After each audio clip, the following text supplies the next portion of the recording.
The morning light on Ethros Prime had always been blue.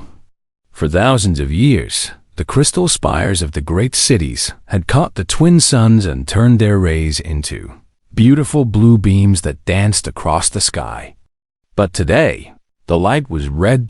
Admiral Cathara stood on the highest platform of the Central Command Tower and watched the sky burn. Her crystal skin, normally bright and clear like polished glass, had grown dim with worry. The harmonic songs that her people used to speak with each other were now filled with fear and pain. Far above in space, the enemy ships moved like hungry wolves around a dying animal. The Vrak Dominion had come to their star system 3 years ago, and since then, they had destroyed everything in their path. World after world had fallen to their terrible machines. Now only Ethros Prime remained. Cathara touched the communication crystal beside her. The voices of her people filled her mind through the harmonic network that connected all Zephyrians. But there were so many fewer voices now than there had been just days ago. "Admiral," came the voice of Commander Velamon from the outer defense ring. "They're breaking through the third barrier. Our ships are falling back." Through her crystal eyes, Cathara could see the battle happening in the space around their world. The Vrak ships looked like giant insects made of metal and flesh. They moved in ways that made no sense, bending and twisting as if they were alive. And in a way, they were alive. The Vrak grew their ships instead of building them, feeding them with the life energy they stole from the worlds they conquered. "How long can the barriers hold?" Cathara asked. "Not long," Velamon replied. His voice carried the sound of crystal cracking under stress. "Maybe 6 hours. Maybe less." Cathara closed her eyes and felt the fear of her people washing over her through the harmonic network. In the great cities below, families were gathering in the crystal gardens, singing the old songs to their children. They all knew what was coming. The Vrak did not just kill their enemies. They harvested them. They had machines that could drain the life force from any living being and use it to power their ships and weapons. Across their conquered worlds, billions of people had been turned into living batteries, kept alive just enough to keep producing energy for their masters. A new voice joined the network, young and frightened. "Admiral, this is Scout Leader Nymara. I'm in the outer system. The main Vrak fleet is moving toward us. I count over 1,000 ships, including 3 of their harvest vessels." Cathara felt her crystal heart grow cold. Harvest vessels were massive ships designed to drain entire planets at once. Each one could hold millions of prisoners in suspended animation while slowly feeding on their life energy for decades. "Fall back to the inner system," Cathara ordered. "All ships, retreat to the final defense line." But she knew it would not matter. The Zephyrian fleet had started with 5,000 ships. Now they had less than 200, and most of those were damaged. Their weapons could barely scratch the living armor of the Vrak ships, and their shields were failing after years of constant fighting. Through the crystal windows of the command center, Cathara could see the great libraries and art galleries of her people. The Zephyrians were not warriors by nature. They were builders, artists, and singers. Their greatest weapons were their songs, beautiful harmonics that could reshape matter and heal the sick. But songs could not stop the Vrak killing machines. "Admiral," another voice called through the network. This one came from deep beneath the city, from the archive keepers who protected their most sacred knowledge. "We have received a response." Cathara felt a spark of hope, though she tried to push it away. Hope was dangerous now. "Response to what?" "The message," the archive keeper said. "The one we sent into the deep void 50 years ago. The distress call that our scientists launched toward the unexplored regions of the galaxy. Something has answered. 50 years ago, when the first warnings had come about the Vrak Dominion's expansion, the wisest of the Zephyrian scientists had decided to send a message into space. Not to any known civilizations, because all of them were either too weak to help or too far away. Instead, they had aimed their most powerful transmitter at the empty regions beyond the galactic rim and sent out a plea for help to anyone who might be listening. What kind of response? Cathara asked, though she knew it was too late for help to arrive. We're not sure, the archive keeper admitted. The signal is very strange. It came from beyond the rim, but it arrived much faster than it should have. The language is unknown, but our computers think they can translate parts of it. The message says something about received and coming, and sorry for the delay. Cathara looked up at the red sky where Vrak ships were beginning to enter the atmosphere. Their awful shapes blotted out the light of the twin suns, and she could hear the screaming of their engines as they prepared to land their armies on the surface of her world. It doesn't matter now, she said quietly. Even if someone received our message, they could never get here in time. The first explosions began in the distance as Vrak landing craft touched down in the outer cities. The harmonic network filled with cries of terror as the harvest began. The Vrak soldiers, half machine and half monster, moved through the crystal streets with their energy-draining weapons. Cathara felt the songs of her people growing weaker as their life force was slowly pulled away. The beautiful blue light that had always filled their world was fading, replaced by the harsh red glow of Vrak technology. All remaining ships, she broadcast to what was left of her fleet, make your final stand. Protect the civilians for as long as possible. In space above them, the last Zephyrian warships threw themselves at the Vrak harvest vessels in desperate attacks. They knew they could not win, but they could perhaps buy a few more hours for the families hiding in the deep crystal caves. As night fell over Ethros Prime for what might be the last time. Cathara listened to the fading songs of her people and prepared for the end. The screaming started at dawn. Admiral Cathara had not slept during the long night. She had stood at her post in the command center, watching the red dots on her screens move closer and closer to the heart of their last city.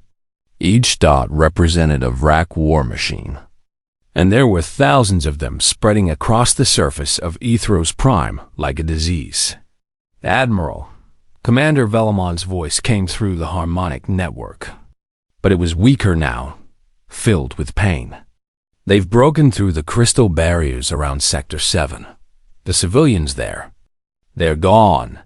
Cathara closed her eyes and felt the silence where those voices used to be in the network. Thousands of her people had just vanished from the shared consciousness that connected all Zephyrians. Not dead, that would have been easier. The Vrak had taken them alive to their harvest machines. Through the tall windows of the command center, she could see the nightmare approaching. The Vrak did not just send soldiers. They sent fear itself. Their war machines looked like enormous spiders made of black metal and living flesh. Each one was as tall as a building and moved on legs that bent in ways that hurt to look at. Worse than their appearance was the sound they made, a low humming that got inside the mind and made people want to give up and lie down. But the spider machines were not the worst part. The worst part was what rode on top of them. The Vrak themselves were hard to describe because they kept changing shape.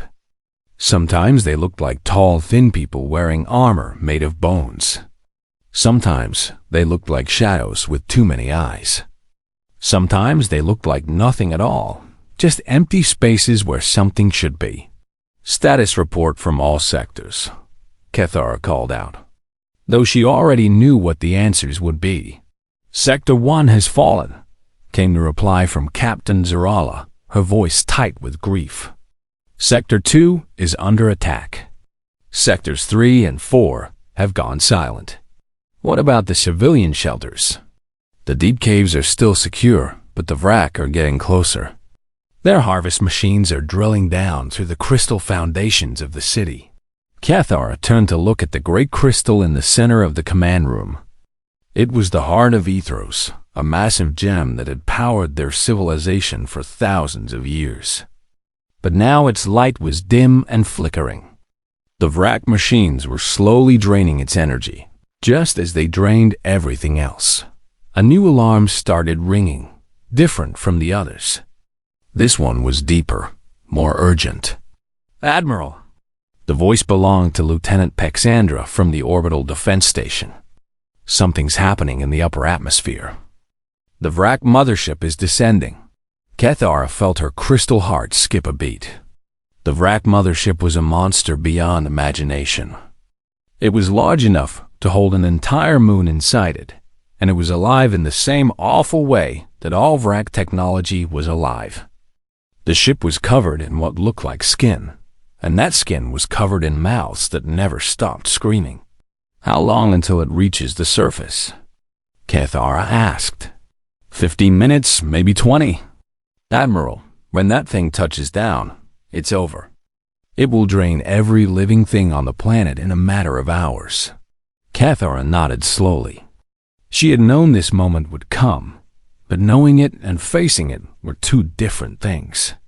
She opened her communication to all remaining Zephyrin forces, both in space and on the ground.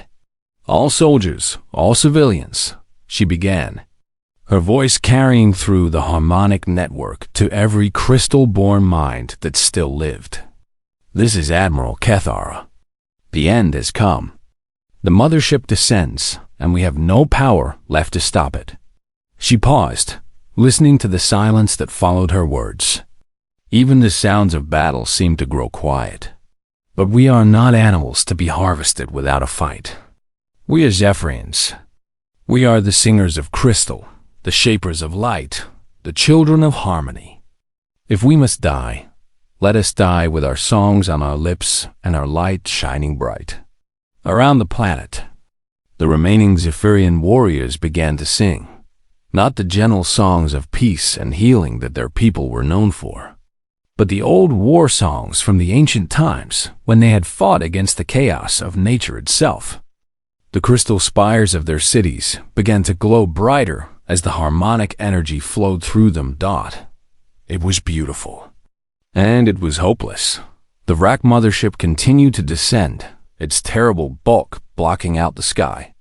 As it came lower, tendrils of living metal began to extend from its underside, reaching down toward the planet's surface like the fingers of a giant hand preparing to squeeze the life out of everything it touched.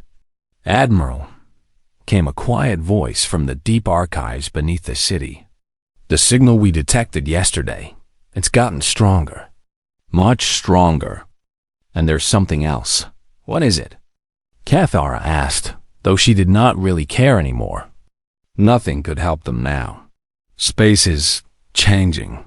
In the outer system, near the 7th planet, our long-range sensors are detecting massive energy readings, but they don't match anything in our databases. It's like reality itself is being torn open." Kethara frowned. That was impossible. The wrack had technology beyond anything the galaxy had seen before, but even they could not tear holes in space itself. "Are you certain?" "Yes, Admiral. And whatever is causing it, it's big. Really big. The energy readings are off our charts." For a moment, Kethara felt that dangerous emotion again, hope. But then she looked up at the mothership hanging over her city like a dark cloud, and the hope died. Even if something was happening in the outer system, it was too late.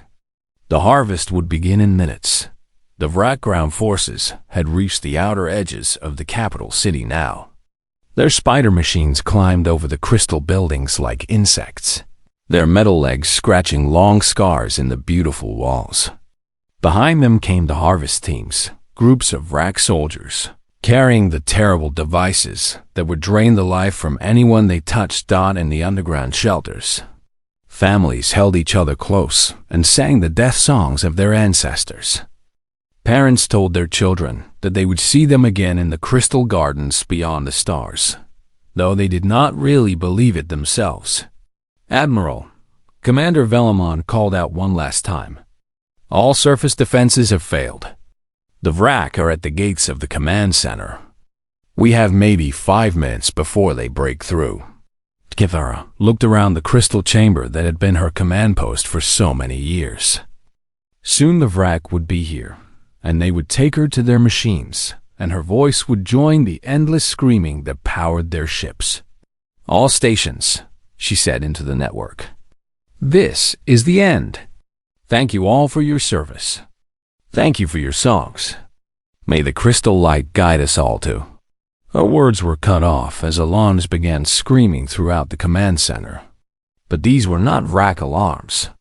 These were their own sensors, detecting something impossible happening in space above them. "Admiral!" Lieutenant Pexandra's voice was filled with shock and confusion. "You need to see this. Something just came out of nowhere. Ships, hundreds of them. They're not Vrak, and they're not ours. They're something else entirely." The space around Aetherus Prime had been filled with the red glow of Vrak ships for days. Their twisted forms moved through the void like living nightmares, their biomechanical hulls pulsing with stolen life energy. The massive mothership hung over the planet like a dark storm cloud, ready to begin the final harvest. Then the stars began to bleed. "Admiral." Cathara watched in amazement as tears appeared in the fabric of space itself. Not the clean portal openings that advanced civilizations use for travel, but raw, burning wounds in reality. The edges of these rifts glowed white-hot, and through them came something that made no sense. Ships, but not like any ships in the known galaxy. The first vessel to emerge was enormous, easily the size of a Vrak battlecruiser, but it looked nothing like the flowing organic curves of Vrak technology or the crystal elegance of Zephyrian design. This ship was all angles and hard edges, covered in armor plates that looked like they had been through 1,000 battles. Strange symbols were painted on its hull in bright colors, and fire trailed behind it as it tore through the rift. More ships followed. Smaller vessels that moved with deadly purpose, their engines leaving streaks of blue flame across the darkness. Massive warships that bristled with weapons of unknown design. Transport vessels that looked like flying cities.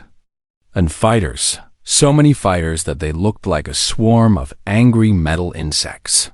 "What are they?" Commander Velamon asked through the harmonic network, his voice filled with wonder. Before Cathara could answer, the Vrak fleet began to move.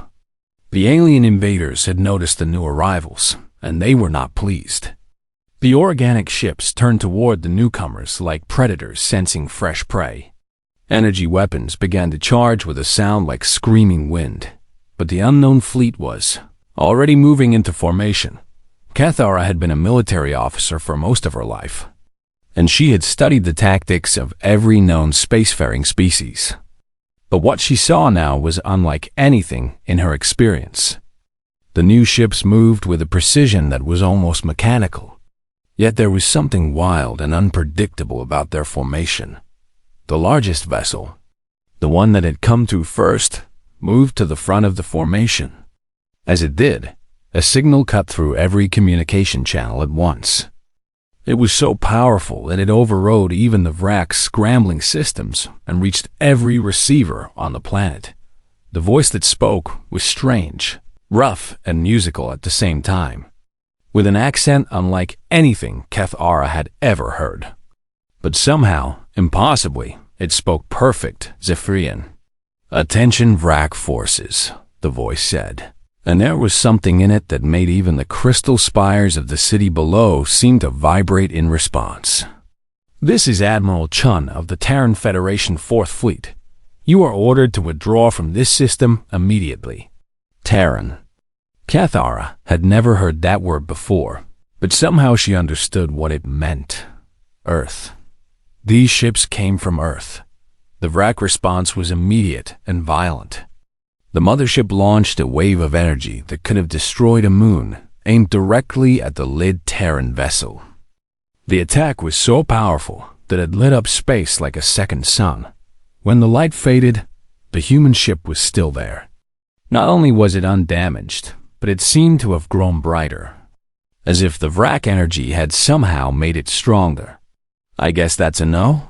Admiral Chun's voice came again.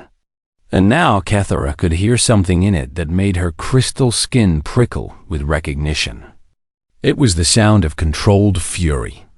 "All ships weapons free. Show them what happens when they hurt our friends." What followed was unlike any space battle in recorded history. The human fighters moved like living things, dancing between Vrak bioships with impossible speed and agility.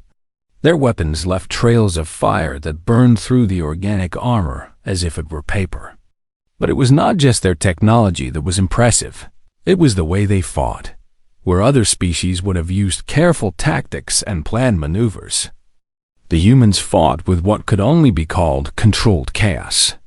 Their ships would suddenly break formation to pursue individual targets, or group together in patterns that seemed random but somehow worked perfectly.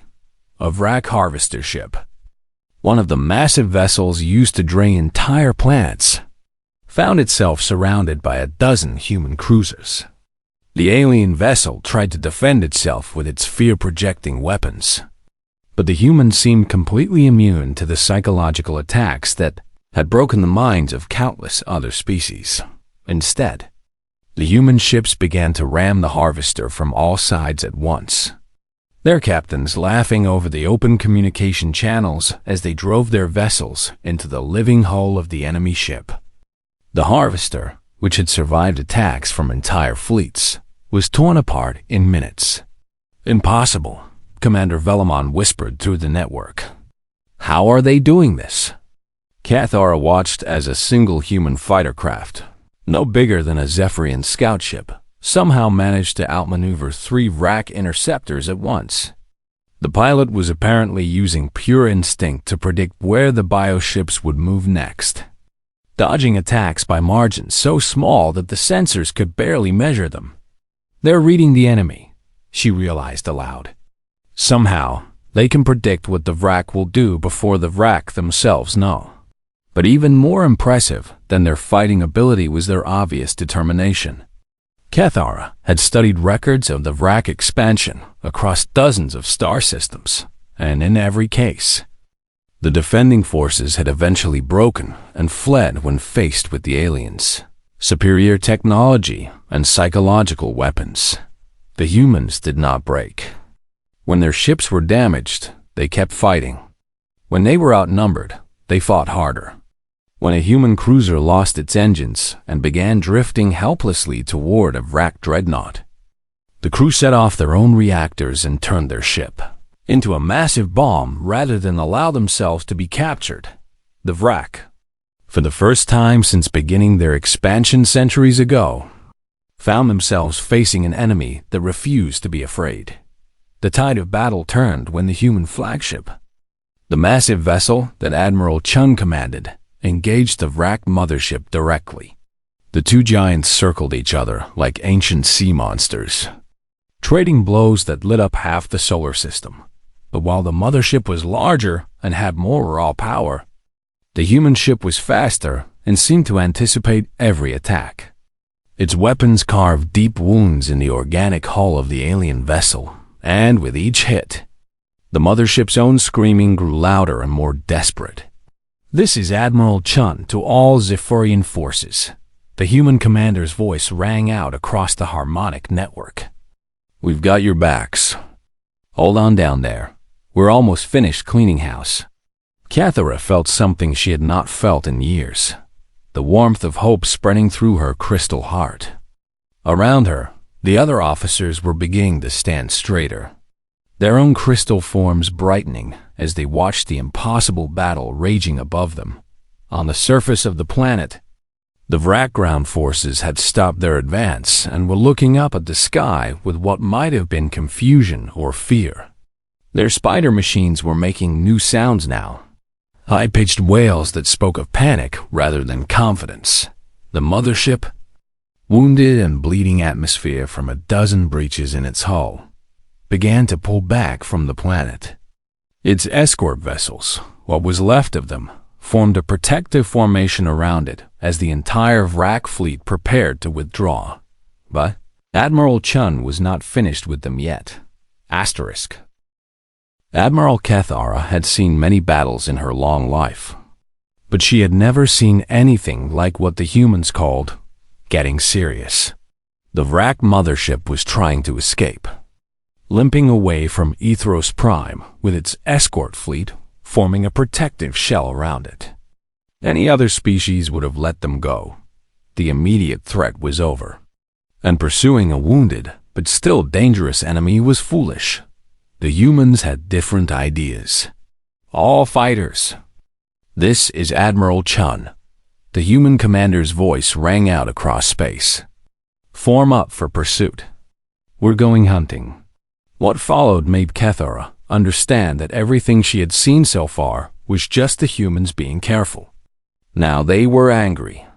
The human fighter squadrons were formed with the speed of thought and shot after the fleeing Vrak fleet like arrows from a bow. But these were not ordinary pursuit tactics. The human pilots seemed to know exactly where each Vrak ship would try to run, cutting off escape routes before the enemy even knew they were trapped.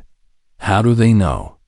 Commander Velmon asked in amazement as he watched the tactical display. The Vrak ships are using random evasion patterns, but the humans are always one step ahead. They're not reading the ships. Cathara realized as she watched a human fighter pilot somehow predict that a Vrak bio-cruiser would suddenly dive toward the planet's moon. They're reading the minds of whoever is controlling those ships. It seemed impossible, but there was no other explanation. The humans were somehow able to sense the intentions of the Vrak commanders and react before those intentions became actions. It was as if they could see a few seconds into the future. A group of Vrak interceptors tried to make a stand around one of the gas giant's moons, using its rings as cover.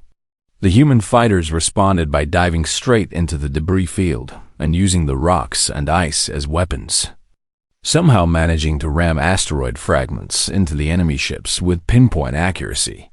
"This is Fighter Squadron 7, came a cheerful voice over the communication channels. Anyone else having trouble believing how easy this is? It's like they're not even trying to dodge. Cut the chatter, 7, another voice replied, this one belonging to what sounded like a very young woman. Save some for the rest of us. Cathara listened to the casual way the human pilots talked to each other while performing maneuvers that should have been impossible. They fought like they were playing a game, joking and laughing even as they tore through enemy formations that had conquered entire star systems. But it was not just their fighters that amazed her. The human capital ships were doing things that violated everything she knew about space warfare. The cruiser Defiant was currently ramming its way through a Vrak bio-dreadnought, its armored prow buried deep in the living hull of the enemy ship. Instead of backing away after the impact, the human vessel was somehow drilling deeper, its engines at full power as it tried to split the larger ship in half. Defiant, what is your status? Admiral Chun's voice called out. We're having a disagreement with this ugly fish about who gets to occupy the same space, came the reply from Captain Rodriguez of the Defiant. Give us another minute and we'll settle it. True to her word, the human cruiser emerged from the other side of the Vrak ship a minute later, leaving the bio-dreadnought, split in two and drifting dead in space. But perhaps the most terrifying thing about the humans was how they dealt with the Vrak's greatest weapon, their ability to drain life energy from other beings. The Vrak had tried to use their harvest beams on the human ships, expecting the crews to weaken and surrender as the energy was drained from their bodies. Instead, something incredible happened. The human ships seemed to get stronger. Impossible, Cathara whispered as she watched a human destroyer absorb a direct hit from a Vrak energy drain weapon and then immediately return fire with twice the power it had shown before. Admiral, Lieutenant Paxandra called from the sensor station, her crystal form flickering with confusion. I'm reading the energy signatures from the human vessels, and they don't make sense. When the Vrak tried to drain their life force, the humans appear to be feeding it back to them. What do you mean? The human crews are somehow reversing the energy flow. Instead of being drained, they're draining the Vrak ships that attacked them. It was beyond anything in known science, but the evidence was right there on the sensors. Every time a Vrak vessel tried to use its harvest weapons on a human ship, the alien vessel would suddenly lose power, while the human ship grew brighter and more energetic. Humans were not just immune to the Vrak's greatest weapon. They had somehow turned it into their own advantage. The fleeing mothership, realizing that its escort fleet was being systematically destroyed, tried one last desperate gambit. It turned to face the pursuing human fleet and opened what looked like 1,000 mouths along its hull, preparing to unleash every weapon it had in one massive attack. Admiral Chun's flagship moved to meet it head-on. "All ships, fall back," Chun ordered his fleet. "This one's personal." What followed was a duel between titans.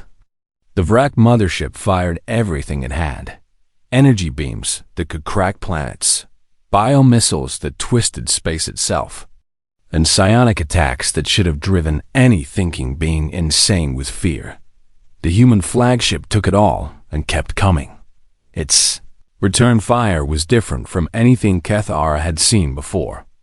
Instead of the elegant energy beams that most advanced civilizations used, the human weapons seemed crude and violent, solid projectiles fired at impossible speeds, explosive missiles that detonated in chains of nuclear fire, and beam weapons that burned with the light of young stars. But there was something else behind the weapons, something that the sensors could not measure, but that every living being in the system could feel.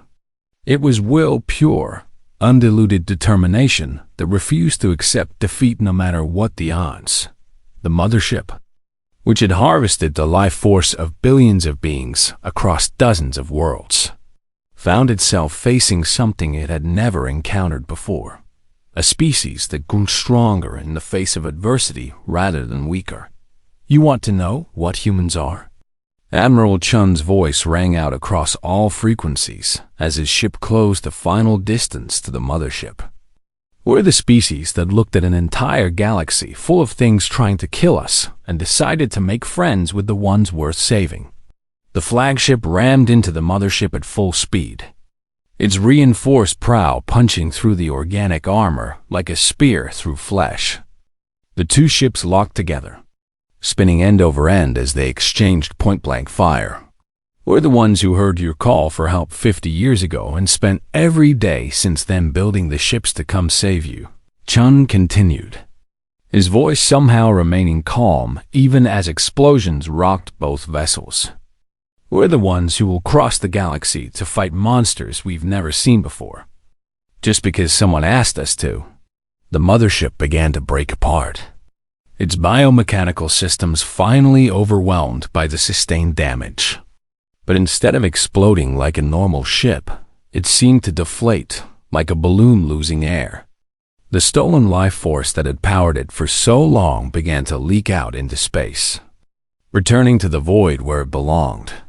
"And we're the ones who will make sure that things like you never threaten innocent people again." Chun finished as his ship pulled free of the dying mothership and watched it drift away, powerless and broken. The remaining Vrak ships, seeing their greatest vessel defeated, fled the system in all directions. But the human fighters pursued them relentlessly, making sure that every single invader left Zephyr in space and would never return. Within hours, the red glow that had filled the sky above Aethirus Prime was gone, replaced by the clean blue light of their twin suns. The nightmare was over. Asterisk. 3 days after the battle, Admiral Kethara stood in the same command center where she had prepared to die. But everything had changed. The crystal spires of Aethirus Prime were singing again, their harmonic voices carrying joy and wonder instead of fear. The twin suns cast their beautiful blue light across a world that was free. Through the tall windows, She could see human ships in orbit around her planet. They moved with the same deadly grace she had witnessed during the battle, but now they were protecting instead of attacking. Fighter patrols swept the outer system, making sure no wrecked vessels had returned. Larger ships worked to repair the damage done to Zephyrian orbital stations. Admiral Kethara came a voice through her personal communicator. It spoke Zephyrian, but she could hear the human accent underneath the words. "This is Admiral Chun. Would you be available to meet aboard my ship? I think it's time we talk properly." An hour later, Kethara found herself aboard the human flagship, Indomitable. The transport shuttle that had carried her from the planet's surface was unlike anything in her experience, functional and powerful, but decorated with bright colors and strange symbols that the pilot had cheerfully explained were good luck charms from home.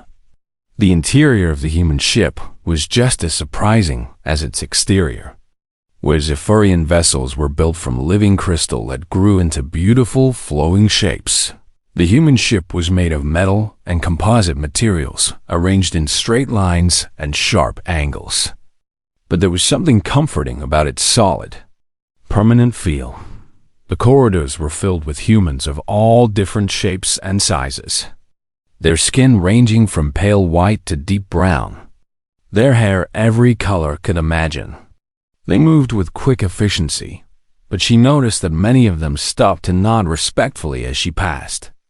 Word of the alliance between their species had already spread throughout the ship. Admiral Chun met her in what humans called the wardroom, a large chamber with a table in the center and viewing screens showing images of space. He was younger than Kethara had expected, with dark hair and eyes that seemed to have seen too much fighting for someone his age. Scars marked his face and hands, telling the story of battles fought long before he had come to Ethos Prime. "Welcome aboard," Chun said. Standing and offering what Kethara had learned was called a handshake, a human gesture of friendship and respect. His grip was firm but gentle, careful not to damage her crystal skin. "Thank you for saving my people," Kethara replied, her harmonic voice translated through the universal communicator. "But I have to ask why? Why did you come so far to help people you had never met?" Chen was quiet for a moment, looking out at the stars through the wardroom's viewing port. When he spoke, his voice carried a weight that reminded Kethara of ancient crystal formations, shaped by millions of years of pressure. "Because 50 years ago, you asked for help," he said simply. "And where I come from, when someone calls for help, you answer if you can. But you risked everything. Your ships, your people's lives. You could have all been killed." "Maybe," Chun admitted. "But that's what we do. Humans, we see someone being hurt by bullies, and we step in. We see someone calling for help, and we come running. It's just who we are." He turned to look at her directly. "Besides, we've been where you were.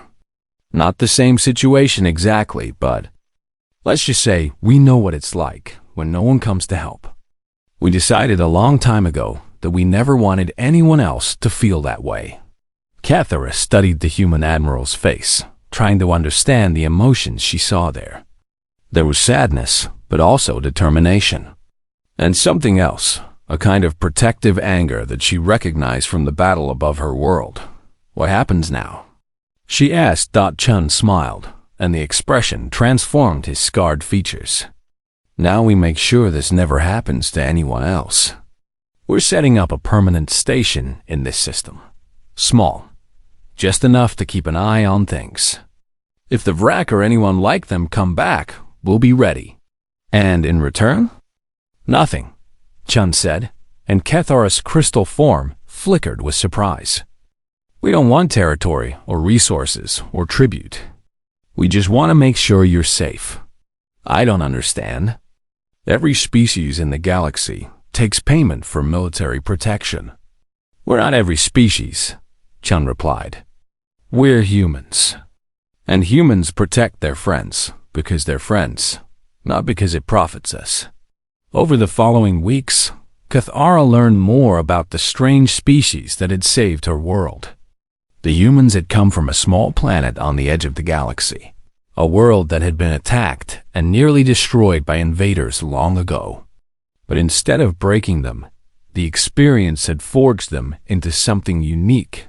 They were not the strongest species in the galaxy, or the smartest, or the most technologically advanced. But they had something that no other species possessed: the ability to look at suffering anywhere in the universe and feel compelled to stop it. The human fleet began to spread out across Zephyrian space, not to conquer, but to defend. They shared their technology freely, teaching Zephyrian engineers how to build weapons that could stop bioships and shields that could resist energy drain attacks. But more importantly, they shared their knowledge of how to fight beings like the Vrak without losing hope. The trick, Captain Rodriguez of the Defiant explained to a group of young Zephyrian officers, is not to fight against fear, but to use it. Fear tells you something dangerous is happening. Courage is what you do with that information. But the humans were not content to just protect the Zephyrian worlds. Throughout the ship's communication systems, Cathara could hear them receiving more signals, distress calls from other systems. Other species facing threats they could not handle alone. "Admiral," she said to Chun one day as they watched repair crews working on a damaged Zephyrian orbital platform, "how many other worlds have called for help?" Chun consulted a datapad covered in symbols that hurt to look at directly. 17 verified distress calls in the past month. 3 more that might be genuine but need investigation. And reports of at least 6 other species like the Vrak, operating in different parts of the galaxy. You cannot save everyone.